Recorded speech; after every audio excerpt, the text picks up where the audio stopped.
Hi, I'm Nikki from Teaching Autism, and welcome to the Autism and Special Education Community Podcast. Are you an autism or special education professional? Are you a teacher or therapist looking for support and new ideas? You may even be a parent, family member, or carer. This podcast is perfect to help you find out more information, support, and get some of your questions answered. Hi, and welcome back to the Teaching Autism and Special Education Community Podcast. Today on the podcast, I am talking all about virtual field trips that you can do with your students. This year, more than ever, it's proven very difficult for us to be able to take our students out on much needed field trips. My students love field trips, and we've been going on them every week for as long as I can remember. But with COVID, this means we haven't been able to go on those field trips like normal, and it's so much harder without them because field trips are a great way for us to change the environment, to break up our week, to give my students that much needed break while they're continuing to learn. So I really had to try and figure out a way that we could still access a kind of field trip setting without leaving the classroom. That's when I started to use virtual field trips. So when I first started using these, I was a little apprehensive because my students aren't the best at having enough attention to be able to sit for long times and watch videos and be able to interact with the screen. So I was a little apprehensive, but I am so glad that I tried them out because my students have loved virtual field trips. And now I'm constantly browsing online, on YouTube and Google and social media, looking for more and more field trips because my students have loved them and they have been a game changer for us, especially for distance learning. So every week we go on a virtual field trip and my students are so excited to learn where we're going and what we're going to do. And there are so many learning opportunities that are linked with these virtual field trips. It's amazing. So I know for us as educators, time can just disappear from us so quickly because we have so many things that we're trying to do. So I wanted to make this a little bit easier for you. So the virtual field trips that I'm discussing today, if you head over to the show notes once you've listened to this episode, I have links for all of the videos and resources for you to access these virtual field trips. So first up, we went to the apple orchard. So this time of year is perfect for teaching all about apples. And while I had a bunch of amazing resources planned for my students, I really wanted to take them to an apple orchard. But with everything going on, us being online, it just wasn't possible. Until I found this amazing YouTube video and Katie goes apple picking at an apple orchard. The video isn't too long, which was the perfect way for us to kickstart our virtual field trips. But my students were really engaged. They were interested in the video. Katie talked about the different apples you can pick there, and she provided plenty of learning opportunities and opportunities for discussion throughout the video as well. This was also great for us to include as part of our Apple Week and just to be able to continue to extend that learning. Next up was the pumpkin patch. Now, I love taking my students to the pumpkin patch. We have so much fun picking pumpkins, comparing them, looking at the different types of pumpkins available. We use the wheelbarrows and we go down and we pick them out ourselves. We pay for them in the shop. There are so many learning opportunities from visiting the pumpkin patch. And unfortunately, even if we were able to try and find a way to make it work, all of our local pumpkin patches this year decided that they just wouldn't be able to abide by the COVID restrictions, so they closed them all down. So I really wanted to try and find some fun ways that we can still learn about pumpkins. So I had all the usual resources in classroom and I bought pumpkins and we decorated them, we carved them, we made pumpkin pie, we made pumpkin soup, we learned about pumpkins, we've done a bunch of different sensory trays and resources. And then I went over on YouTube and I was able to find some great virtual field trips. So there was one where we had to keep an eye out for Robo, and my kids loved this because it did keep them engaged for even longer, because we promised treats for every student who was able to find Robo, and that was great for keeping them engaged. And there was also one by Miss Tracy, who visited a pumpkin patch in Georgia, and this was actually great because we could discuss the differences of the pumpkin patch in Georgia compared to the one that we watched first of all with Robo, compared to the ones that we've seen here as well. Another one of my favourite topics is Under the Sea, and I actually look forward to teaching this every year. Now, usually I would try and plan a field trip for us to go to some sort of aquarium and even down to the beach, but obviously it's not really looking likely this year. The beach may be a possibility, but just in case it's not, I came across this YouTube video at Marine Land Dolphin Adventure, and it's a little longer than what I would normally give to my students, but when I put it on, they actually really loved it. And I have a student who loves turtles, and he was so fascinated finding out more about them in this little virtual field trip video. But also my students this year, more than ever, they love facts about anything. They just love to learn about things, and this video was so informative. It really fed all their interests, and so this was a great success. I also have a few students who love the royal family.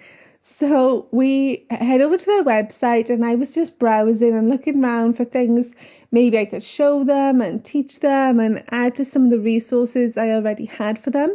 And on their website, there's actually a virtual tour of Buckingham Palace. So my students were able to look through the images. They were allowed to drag and move around the different scenes, click the eye dots to find out more information. And this was actually a really great hit as well. And then we discussed the differences of what Buckingham Palace is like compared to our houses. It was another great learning opportunity. And while I didn't do the royal family as a theme, I did use that as part of just our Golden Friday fun session, just because I knew my kids would really enjoy it, they would get caught up in it, and it was still providing plenty of learning opportunities for us there as well. Another popular theme of my students is space.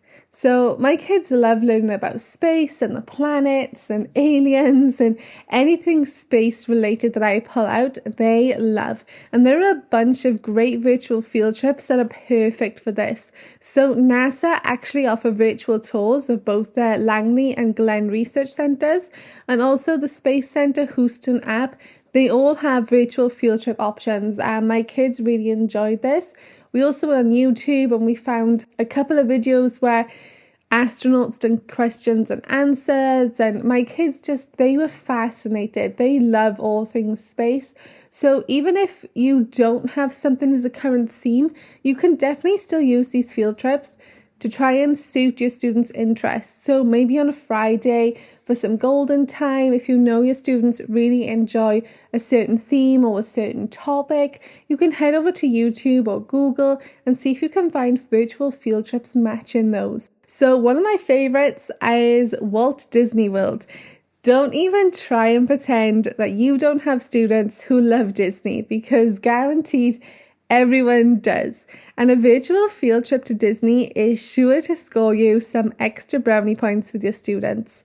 I like to keep this one as an end of the week or month reward for my students to work towards, and they love it. It's a great motivator, it's great to keep them on track and working, and it's something we can all look forward to doing together. So we usually use the virtual field trip option over on the Disney website, and I'll link that in the show notes. But also sometimes I'll just go on YouTube and look for different videos of the different parks. We'll follow a bunch of vloggers and we like to look at their videos of their days in the park and what roller coasters and rides they went on, what characters they met. My kids love the whole Walt Disney World experience. We've also done a construction theme, and inside our construction theme we focused a lot on Lego. It's popular with my students. They all have some sort of Lego or building blocks at home, so this just seemed to fit really well for the theme, for my students, and for online learning as well. And I tied it in with a surprise virtual tour of Legoland in Florida, and we even got the chance to ride the roller coasters in VR, which is something my kids really enjoyed, and they're still talking about it now weeks later because they had so much fun in Legoland. There's also the zoo. So every year we like to learn about the zoo and finish it off with a field trip there. And over the summer, I actually came across these live webcams on the Houston Zoo website where you can tune in and watch the animals live. So we focused on one animal every week, and then we tuned into a live cam every day to watch what the animals were doing, what they were eating, where they were sleeping, what times they do different things. And from there, we put together journals for what the animals do every day. And it's just another way to mix up distance learning, keep my students engaged, having fun, all while continuing to learn. For us, fire safety is one of the most important topics that I teach every year. And I usually try and teach this around October time because that's when fires are most common around here and we start to have things like fireworks. So I was actually really sad this year because we weren't able to go to the fire station and meet the firefighters and, have a tour around there, see the different equipment and have a safety lesson. But I actually struck gold when I found this amazing virtual field trip over on YouTube, which is at the Memphis Fire Department. And my kids loved spotting moths popping up throughout the video. And I played this with my students and they loved it. And then we followed it up with a bunch of fire safety activities. And although we didn't get to go to the fire station in person, it still felt like we had some sort of fire station experience through this video. And dinosaurs. Every year, I guarantee you, I have students who love dinosaurs. It's always one of the most popular themes that I teach, and all my students just love learning about dinosaurs. So I was able to find this great virtual field trip by Katie at a museum where she learns all about dinosaurs. My kids loved it. They got to hear noises the dinosaurs made. We looked at fossils and what those dinosaurs looked like size-wise, and their bones and their skeletal structures. There were just so many great learning opportunities, and I have never really been one to take my students to museums, but seeing how engaged my students were and they were just sat there taking it all in, watching the museum, touring around it, really enjoying it. And I just think that maybe it's something I will keep in mind in the future, that maybe museums are something that they would actually really enjoy. And I know it's November and I'm saying the C word already, which is going to cause some people to freak out.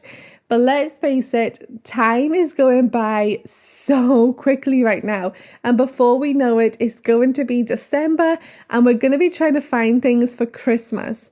So if you follow me on social media, you will know how much I love Christmas. It's my absolute favorite time of the year, and I am so sad that we're really not going to be able to do many field trips this year for Christmas. So I've been putting together as many links for virtual Christmas field trips that I can find and use with my students, just because so many things this year are going to be cancelled for Christmas. And one of the reasons that I love this time of year in a school is because that we have so much going on that the days go really fast and you get caught up in that Christmas spirit, and before you know it, the term is over with. And with all those things being cancelled, it's looking like December is probably going to drag a little bit more than other years. So what I plan to do, I have a bunch of virtual Christmas field trips and have them all laid out in a Word document or a PowerPoint presentation, somewhere that I can quickly and easily click to access them. And if I find that maybe my students are just having one of those days where maybe they just need an hour break from sitting at their desks or doing something hands-on, and then I can just click this so we can go on a virtual field trip for Christmas.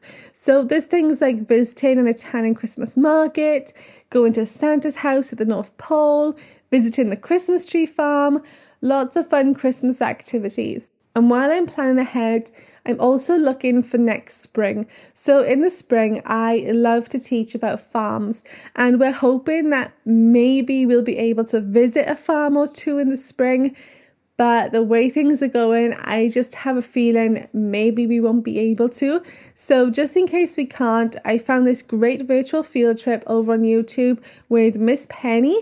And she visits the farm, and you can look at the turkey eggs and the duck eggs. She takes you around to see the different animals, and it's led with Miss Penny and a couple of children as well. So the students can watch the children interacting and asking questions and having a chance to see the different animals. So there's turkeys, ponies, eggs, goats, so many animals for students to learn about in this great field trip, and it's actually not too long a video either.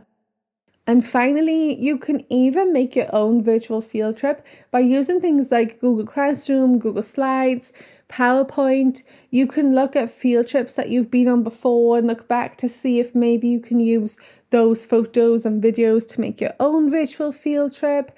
If there's somewhere that you can go on your own, maybe down to the beach or something, and you can still follow all the COVID restrictions, you can make your own field trip down there.